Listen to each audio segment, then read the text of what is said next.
Hello, my so dear friends. I welcome you all from the deepest depth, the bottom of my heart, to this एक बिहारी सब पे भारी class परिवार।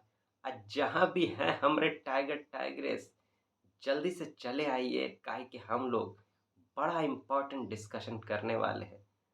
कौन से बात पर? ओ, जो यूपीएससी के तैयारी का बात कीजिए, यूपीएससी एग्जाम देने का बात कीजिए या यूपीएससी एग्जाम में सिलेक्शन का बात कीजिए, उसका सबसे इम्पोर्टेंट और सबसे चैलेंजिंग पार्ट है का आंसर राइटिंग मेंस एग्जाम का।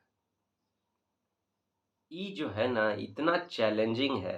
सबसे पहले अगर आंसर राइटिंग आप नहीं सीखे सही से तो यूपीएससी क्रैक करने का सपना हम लोग सपने में भी नहीं देख सकते। चैलेंजिंग इस मामले में है कि इसका कोई एक फॉर्मेट नहीं बना हुआ है तैयारी का, कोई सिस्टम नहीं है बड़ा इसका सही गाइडेंस कहीं मिल सके, तैयारी हो सके, वो भी ढूंढना बड़ा मुश्किल है। अब प्लस एक ठो और बात है कि जब हम लोग आंसर लिखने बैठते हैं ना, कोशिश करते हैं, तो पहले ही दिमाग हथियार डाल देता है कि हमसे तो नहीं होगा। और लिखने का ट्राई भी करते हैं तो लिखने का मन नहीं करता, काहे कि दिमाग लगाना पड़ता है, बहुत प्रैक्टिस करना पड़ता है। ये है कि बहुत प्रैक्टिस का डिमांड करता है, बहुत प्रैक्टिस। हजारों क्वेश्चन आप जब प्रैक्टिस करेंगे तब जाके लगेगा कि हाँ आप कुछ ठीक लिख पा रहे हैं। एक-एक पॉइंट पकड़ के एकदम बारीक-बारीक चीज़ पर ध्यान देकर तब जाकर इसको सीखा जा सकता है। बहुत ही चैलेंजिंग है, बहुत चैलेंजिंग। छोटा-मोटा बात नहीं है, का देखना पड़ता है। पहले क्वेश्चन को समझिए। एग्ज़ाम में देखिए आपको 20 क्वेश्चन लिखना होगा, 3 घंटा में 4000 से ज़्यादा शब्द लिखना होता है। हर क्वेश्चन के लिए ज़्यादा से ज़्यादा 1 मिनट का समय मिलता है उसको दिमाग में आंसर फॉर्म करने का, और उसके बाद लिखने का 7 मिनट के आसपास। 8 मिनट से ज़्यादा एक क्वेश्चन पर आप समय नहीं लगा सकते। 8 मिनट में 7 मिनट लिखना पड़ेगा, 1 मिनट में आपको क्वेश्चन फॉर्म करना है, तो सोचिए किस तरह से ट्रेन करना पड़ेगा अपने दिमाग। ये हो गया। प्लस उसके बाद दिमाग जो कहे अब वही सोचने के बाद दिमाग जो कहे वही लिखना है, गलती ना लिखा जाए। तो उसके साथ प्रैक्टिस होगी फुल स्पीड में, जितना आपका हाथ लिख सके। अगर नहीं लिखे तो छूटा। बहुत के का सुना गया है, बहुत का हम खुद पर्सनली भी जानते हैं, इसलिए एग्जाम क्रैक नहीं पाया कि उनके हाथ में स्पीड नहीं था। अब बहुत का इसलिए कि इतना सारा गलती हो जाता था, दिमाग जो बोलता था वो लिख नहीं पाता था। बहुत कितना अब पते नहीं कि का लिखें, कितना को क्वेश्चने नहीं समझे, मतलब अलग अलग कुछ और लिखने लगे। अलग अलग पार्ट पर अलग अलग चैलेंज है। कितना तो ये कि पूछा 150 शब्द में लिख के धर दिए 250 शब्द, लुटिया डूब गया। वैसा सबको तो 0 नंबर मिलेगा, काहे कि आप जो लिमिट है उसको क्रॉस कर रहे हैं। ये तो लीगल एग्जाम है, लिमिट क्रॉस कीजिएगा तो कुछ नहीं होगा। तो बहुत सारा चैलेंज है इस एग्जाम, इस पार्ट में। और सबसे ज़्यादा स्टूडेंट लोग इसी से परेशान हैं कि कहाँ से सीखें, कैसे सीखें, क्या करें। बड़ा दिक्कत है, बाहर से भी दिक्कत, अंदर से भी दिक्कत। बाहर से मिल नहीं रहा है कि कैसे सीखें, अंदर से ही दिक्कत है कि लिखना चाहता ही नहीं है दिमाग वाह, तो क्या करें।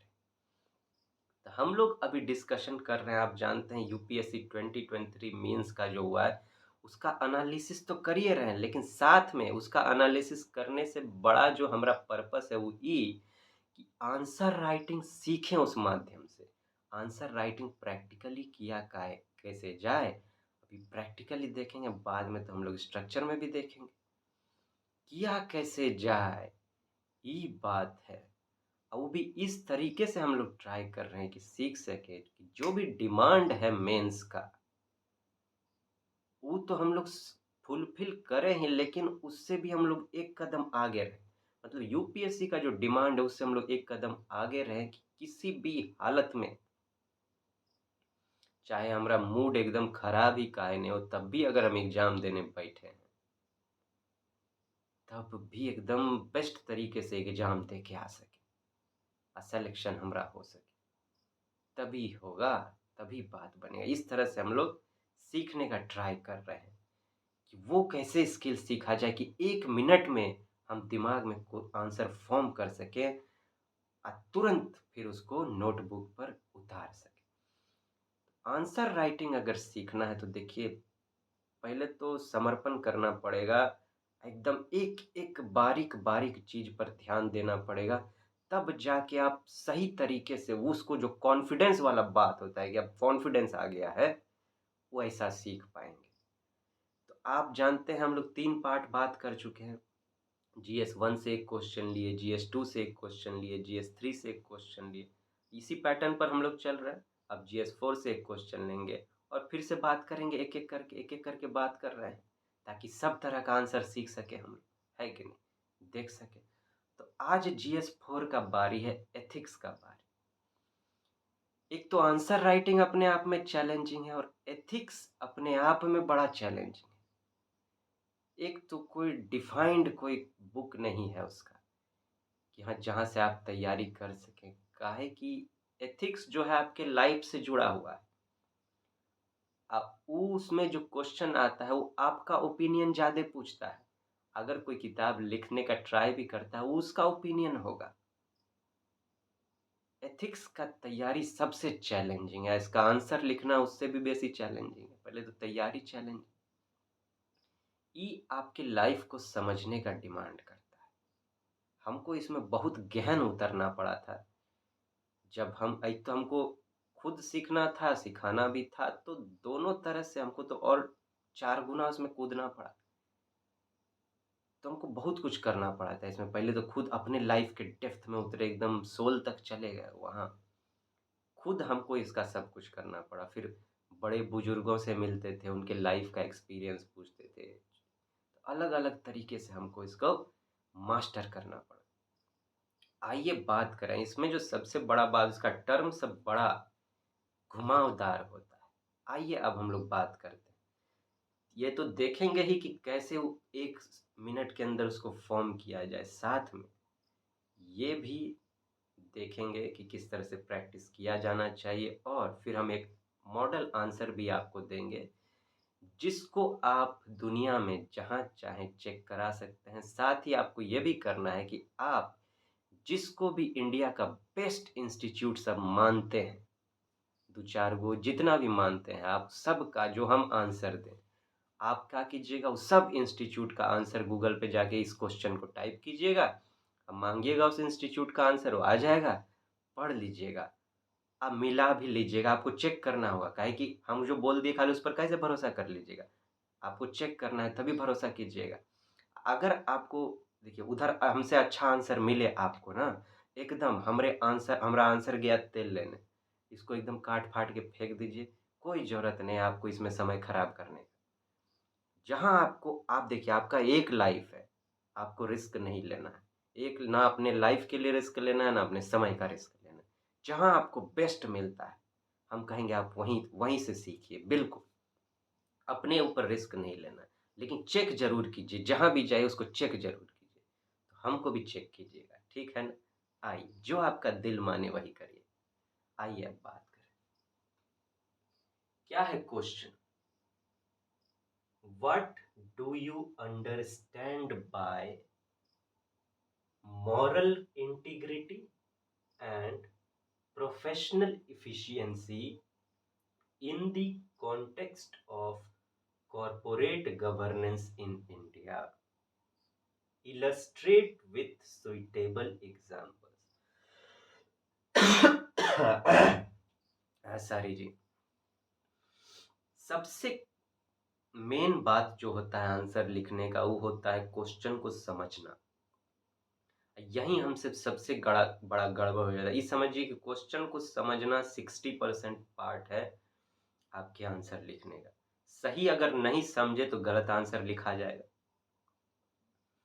अब जैसे ही क्वेश्चन है, अब बहुत लोग क्या करेंगे, देखें मॉरल इंटीग्रिटी, प्रोफेशनल एफिशिएंसी, तो इसी पर लिखना शुरू कर दिए। मॉरल इंटीग्रिटी क्या होता है, प्रोफेशनल एफिशिएंसी क्या होता है, कॉर्पोरेट गवर्नेंस है तो कॉर्पोरेट गवर्नेंस क्या होता है। भ्रमित हो जाते हैं, क्या पूछ रहा है उस पर ध्यान नहीं जा पाता है। और दूसरा सबसे बड़ा गलती, किस एंगल से लिखना है इस पर ध्यान नहीं जाता है। जिसका डिसीजन कौन करता है, ये वर्ड। ये क्या पूछ रहा है, इलस्ट्रेट। इसी तरह क्रिटिकली एग्जामिन किसी में आएगा, किसी में कमेंट आएगा, किसी में एक्सप्लेन आएगा। सबका अलग अलग लिखाता है, हम लोग इस सब वर्ड पर ध्यान ही नहीं देते। यही तो मेन है कि जो डिसाइड करेगा कि आपको आंसर लिखना कैसे है। आपसे कोई, आपको कोई कुछ बोले कि ये एक टॉपिक है, इस पर कमेंट कीजिए या फिर इसको क्रिटिकली एनालाइज कीजिए, तो क्या आप एक के जैसा लिख देंगे, एक के जैसा बोल देंगे? तो आपको सोचिए आपका इंप्रेशन कैसा हो जाएगा कि सबको आप एक के जैसा कर रहे हैं। आंसर लिखने में क्या कहा जाता है, इंट्रोडक्शन बॉडी कंक्लूजन। दाल भात का कौर है क्या कि सब में इंट्रोडक्शन बॉडी कंक्लूजन। हमको ई वाला नहीं जमता है। अरे खाली बोल देने से क्या होगा, इसमें लिखें का कैसे लिखें वो तो बताइए। हम ई वाला नहीं जमा, क्योंकि अलग अलग क्वेश्चन का हम देखे डिमांड अलग अलग है। जब हम डीप में रिसर्च किए, इंट्रोडक्शन बॉडी कंक्लूजन सब पे फिट नहीं बैठता है। तो हम एक अलग स्किल डेवलप किए, जिसको हम कहते हैं स्किल ऑफ कोर वर्ड्स। कि क्वेश्चन समझिए, उसमें से कोर वर्ड को पकड़ के निकालिए, जो जो भी है उसमें, उसके मदद से अब देखिए कि क्या डिमांड है क्वेश्चन का। और स्कोर वर्ड से आप आंसर किसी एक को पकड़ के जो सबसे सही एंगल हो, आंसर फॉर्म करना शुरू कीजिए। कोर वर्ड क्या होता है, आपको एकदम पॉइंटेड फोकस डाल देता है आपके अंदर, जहां से आपका आंसर तुरंत फॉर्म हो जाए। आइए अब सब कुछ जितना हम बात बोले इस पर अप्लाई करते हैं, ठीक है। आइए सबसे पहले क्वेश्चन को समझने का बारे। What do you understand by moral integrity and professional efficiency in the context of corporate governance in India? Illustrate with suitable example. पूछ रहा है कि आप मॉरल इंटीग्रिटी और प्रोफेशनली इफिशियंसी से कॉरपोरेट गवर्नेंस इन इंडिया के संदर्भ में क्या समझते हैं। ये नहीं पूछ रहा है कि मॉरल इंटीग्रिटी और प्रोफेशनल इफिशियंसी से आप क्या समझते हैं, कह रहा है कॉरपोरेट गवर्नेंस इन इंडिया के संदर्भ में मॉरल इंटीग्रिटी और प्रोफेशनल इफिशियंसी से आप क्या समझते हैं। तो आपको इस संदर्भ में लिखना है, सिर्फ वो क्या है नहीं लिखना है। वो क्या है वो चीज अलग हो जाएगा, और जब आप इस संदर्भ में लिखेंगे तो अलग हो जाएगा। यही चीज अगर कहा जाता है कि पॉलिटिक्स के संदर्भ में लिखिए, तो सोचिए अलग हो जाता है कि नहीं। सोशलिज्म के संदर्भ में लिखिए तो अलग हो जाता है कि नहीं। वही बात है। और उसमें भी कॉरपोरेट गवर्नेंस के संदर्भ में सिर्फ नहीं पूछ रहा है। देखिए एक एक बारीक चीज पकड़ना पड़ेगा। In India, corporate governance in India. Bharat का जो कॉरपोरेट गवर्नेंस है वो अलग हो सकता है, अमेरिका का अलग हो सकता है, रशिया का अलग हो सकता है, चीन का अलग हो सकता है। क्यों? अब चीन में जैसे ऑथर अथॉर एकदम क्या है, वो लोग अथॉरिटेटिव है, जो सरकार बोलेगी वही करना है। यहाँ पर अगर आप कोई ऐसा लगाएंगे तो प्राइवेट लोग भड़क जाएगा। यहाँ तो डेमोक्रेसी है। तो आपको ये भी तो इंडिया के संदर्भ में आपको लिखना होगा। ये भी देखिए, अगर वो सिर्फ इंडिया, अगर वो ऐसा नहीं होता, वो इंडिया नहीं लिखता, सिर्फ कॉर्पोरेट गवर्नेंस लिख के छोड़ देता। अब उसके बाद क्या कह रहा है, illustrate with suitable example. Example देकर आपको इलस्ट्रेट करना है। अब इलस्ट्रेट का मतलब क्या होता है आपको जानना होगा, वो भी ऐसा मीनिंग जो प्रैक्टिकली आप अप्लाई कर सके। वही नहीं कि इसका हिंदी में क्या मतलब होता है ना। आंसर राइटिंग लिखना है उस संदर्भ में। ये भी हमसे बड़ा गलती होता है कि उस संदर्भ में नहीं देख पाते। सबसे पहले हम लोग क्वेश्चन आप समझ गए, अब इसका मतलब देखें। क्वेश्चन समझने के लिए एक बड़ा इंपॉर्टेंट बात है कि आप धीरे धीरे पढ़िए, धड़पड़ी में मत पढ़िएगा, यो एक बात का ध्यान रखिए। अब जरा आए इलस्ट्रेट, प्रैक्टिकली देखते हैं। जैसे आपसे कहा जाता हो कि आपसे मान लीजिए कहा गया कि टाटा जो हैं, बड़े अच्छे बिज़नेसमैन हैं। ज़रा व्याख्या करो तो इसका। इलस्ट्रेट माने व्याख्या करना। हिंदी में ही अगर बात करें तो कहा अगर एग्ज़ाम्पल देके ज़रा इलस्ट्रेट करके बताओ, तो आप क्या कहेंगे? टाटा बड़े अच्छे बिज़नेसमैन हैं, हम तो सुने हैं उनके बारे में का कि अपने एम्प्लॉयी लोग का बड़ा ख़्याल रखते हैं। उन लोग को उन लोग के लिए खाना बनता है कंपनी में और उसी लाइन में खड़े होकर टाटा भी खाते हैं। हम तो ये भी सुने हैं कि जो भी प्रॉफ़िट कमाते हैं उसका लगभग 50 टू 60% जो है वो गरीब लोगों के कल्याण में लगा देते हैं। तो इसको कहेंगे इलस्ट्रेशन। प्रैक्टिकली देखिए आप कि क्या कहते हैं इलस्ट्रेशन विथ एग्ज़ाम्पल्स, व्याख्या करना। एक हो गया कि अच्छे बिज़नेसमैन हैं टाटा, बस। लेकिन इसको इलस्ट्रेट कैसे करेंगे आप एग्ज़ाम्पल के साथ में? वही उस तरह से। तो ये कहने का अंदाज़ होगा आपका, ठीक है ना? यहीं कमेंट करना होता तो अलग तरीके से बोलते, इसको क्रिटिकली एनालाइज़ करना होता तो अलग तरीके से बोलते। तो इलस्ट्रेट का मतलब ये हुआ, ठीक है? इस तरह से आपको इस अंदाज़ से कि आंसर कैसे लिखना ऐसे देखना है, ठीक? अब हम बात किए स्किल ऑफ कोर वर्ड का। इसमें कोर वर्ड क्या-क्या है? एक देखें मॉरल इंटीग्रिटी, कोर वर्ड हम किसको कहते हैं समझिए। दूसरा है प्रोफेशनल एफिशिएंसी और तीसरा है कॉर्पोरेट गवर्नेंस इन इंडिया। ये इस क्वेश्चन में आपका कोर वर्ड है, इसी से आंसर फॉर्म होगा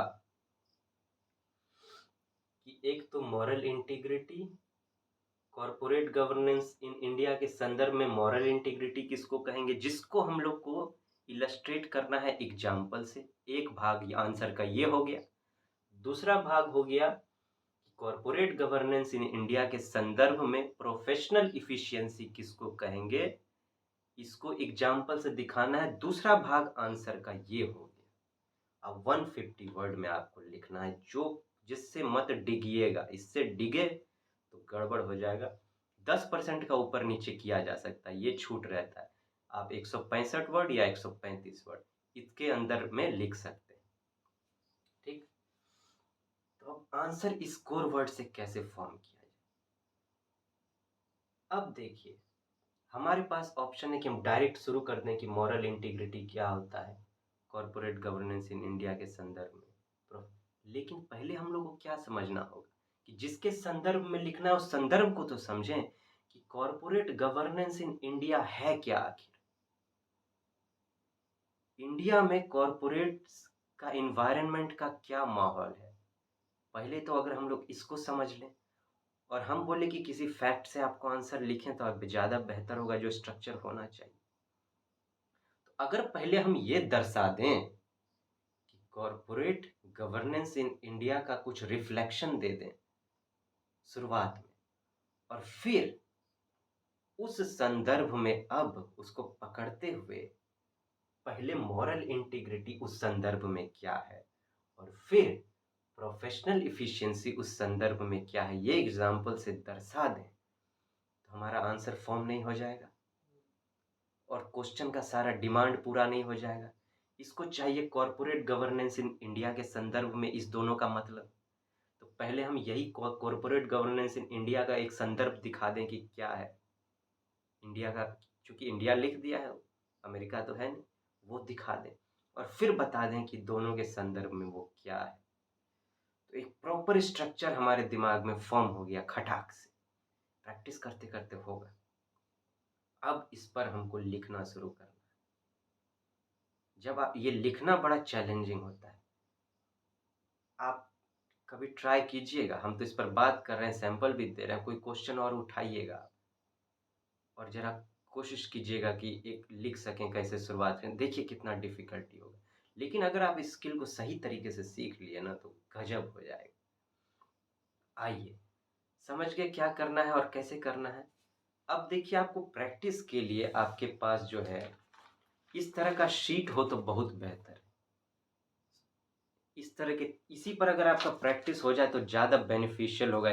आप ऐसा कॉपी अमेज़न से मंगा सकते हैं, सस्ता पड़ेगा वहाँ पर, या कोई और जगह मिले तो वहाँ पे से खरीद सकते हैं। इस पर प्रैक्टिस कीजिए, बेहतर होगा। इसका एक अलग स्ट्रक्चर होता है, इसमें आप देखेंगे ऐसे-ऐसे होता है। तो जब मान लीजिए यहाँ क्वेश्चन आप लिखें, जब आप प्रैक्टिस करें ना, तो जैसे एक कोर वर्ड के बारे में कुछ लिखना हो, प्रैक्टिस के दौरान कोर वर्ड लिख दें, इसका 1-2 पॉइंट यहाँ लिख दें, फिर कोर वर्ड लिख दें, 1-2 पॉइंट लिख दें कि ये दिमाग में हमको अब इससे आंसर तैयार करना है। अब आंसर तैयार करना शुरू करें। एग्ज़ाम में ऐसा नहीं करना है, लेकिन प्रैक्टिस के दौरान कीजिए, करते-करते आदत हो जाएगा, फिर इसका ज़रूरत नहीं पड़ेगा। ठीक है? आइए, अब हम आपको अपना सैंपल आंसर देने जा रहे हैं। ठीक है? आप देखिए, उसके बाद उसको पूरी तरीके से चेक कीजिए। ठीक है? आइए, इसको हमको मिटाना पड़ेगा।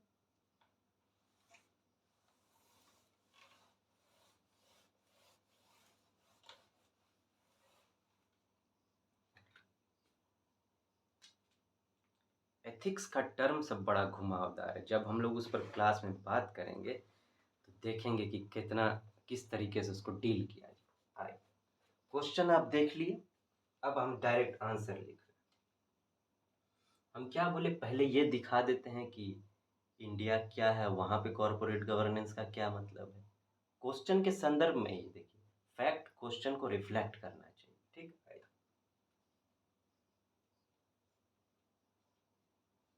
India is an inclusive country.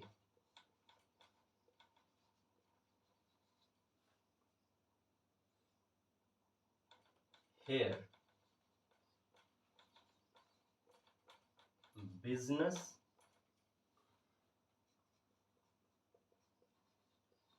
without ethics is considered as a sin, and lack of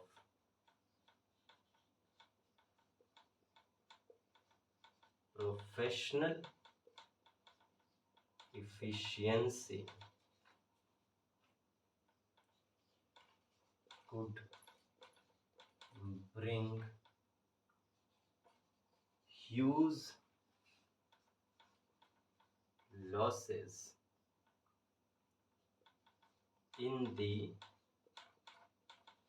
long run. अब देखिए, यहाँ पर हम क्या बात दिखा दिए, इंडिया कैसा कंट्री है, एक इंक्लूसिव कंट्री, मतलब सबको मिला जुला के चलने वाला है।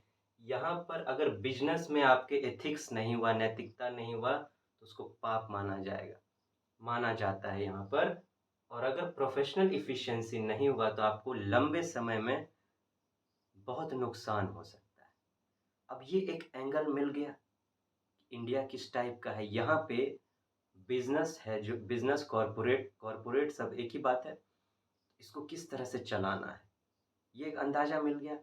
अब इसी अंदाज में आपको अपना मॉरल इंटीग्रिटी डिफाइन करना होगा। देखिए, उससे भी हम जोड़ दिए, एथिक्स हुआ, मोरालिटी हुआ, लगभग एक ही बात। प्रोफेशनल इफिशिएंसी भी से भी जोड़ दी, तो क्वेश्चन को रिफ्लेक्ट करेगा। ठीक, अब आइए आगे बात करते हैं। अब हम क्या बोले, जब पहले तो हम दिखा दिए कॉर्पोरेट गवर्नेंस ऑफ इंडिया का माहौल, अब एक एक करके मॉरल इंटीग्रिटी संदर्भ में क्या है और प्रोफेशनल इफिशिएंसी क्या है, ये देख लेते हैं। ऐसे स्टार दे के दोनों का आप लिख दीजिए। In the context of corporate governance in India, ये देना मत भूलिएगा। Moral integrity means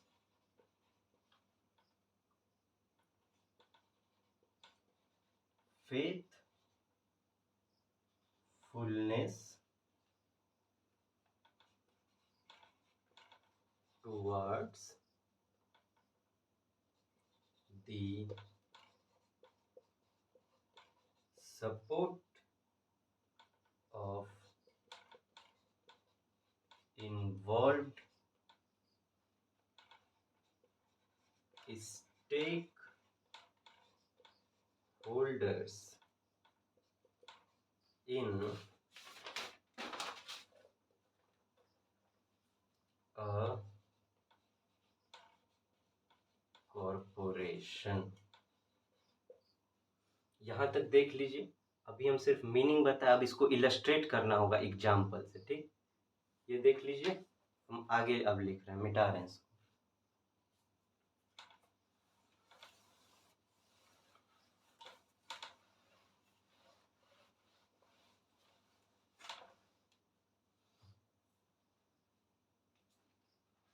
for example,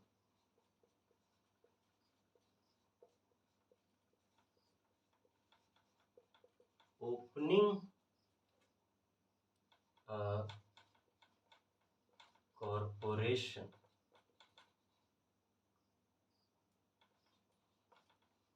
require resources like capital, raw materials, and manpower from the shareholders, environment, and society respectively. Here, moral integrity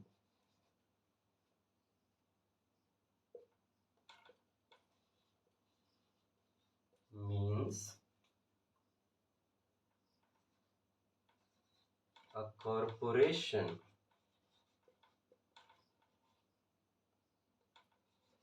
do share the returns with stakeholders,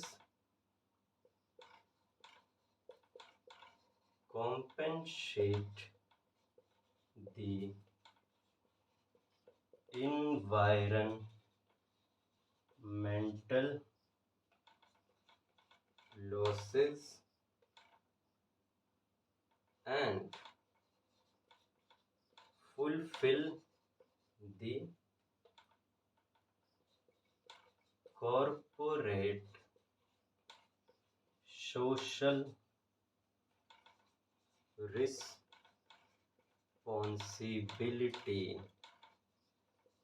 CSR norms। ये देख लीजिए, ये एक part हो गया। अब हम लोग दूसरे पार्ट पर चलते हैं, ठीक।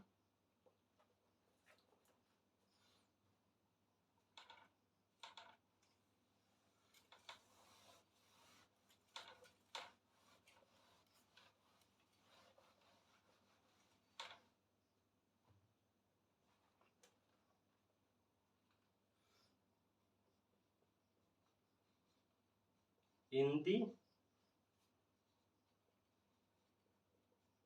similar context, ये लैंग्वेज का एक शैली है, लैंग्वेज भी आपको बदलना चाहिए। इन द सिमिलर कॉन्टेक्स्ट मतलब जिस कॉन्टेक्स्ट में पहले लिखे हैं, corporate governance in India.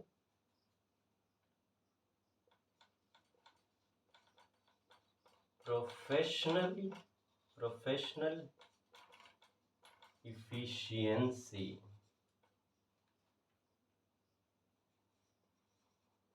means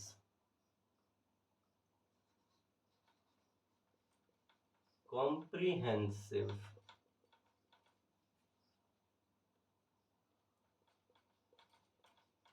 knowledge of running a corporation,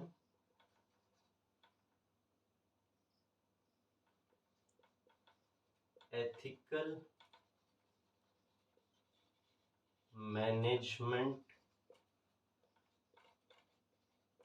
practices,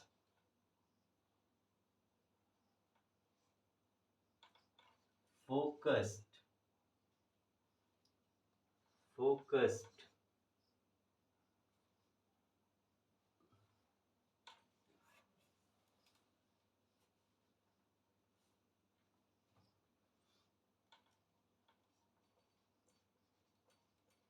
focused working agenda and fair service delivery. अब देखिए उसका मतलब बताएं। अब इसको एग्जाम्पल से इलस्ट्रेट करते हैं। हेयर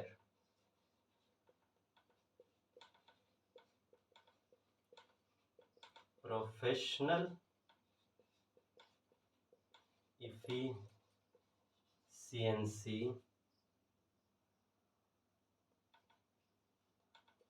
here प्रोफेशनल सॉरी अभी जरा से पहले थी तो दे लें।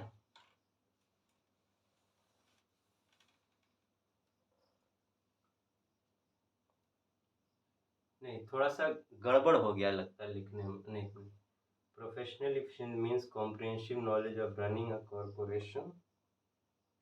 एक minute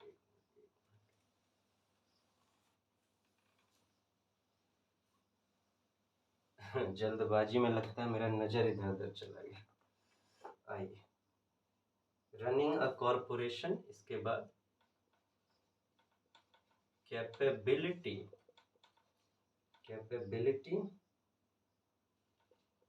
to run it in profits and save it from unnecessary losses। ठीक, अब यहाँ पर फॉर एग्जाम्पल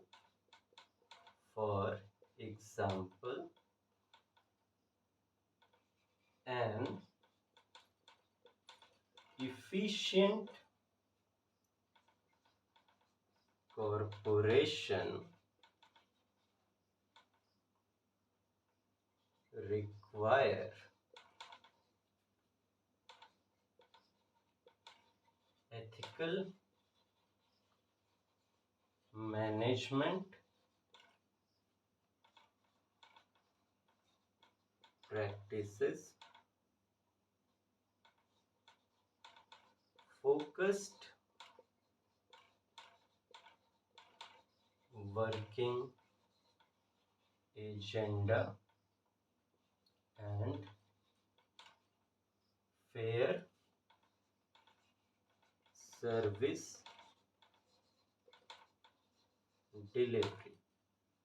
ठीक, ये एग्जाम्पल अब जरा इसको इलस्ट्रेट करें। ठीक है,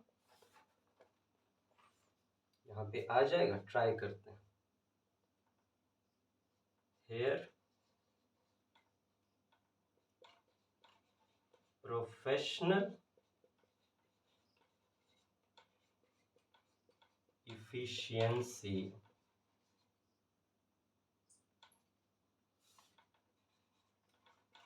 means a corporation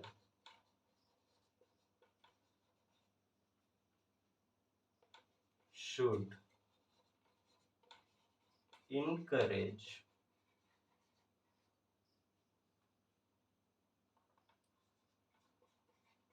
accountability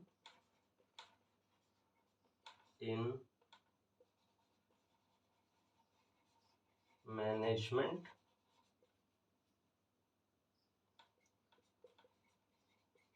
transparency in work, keeping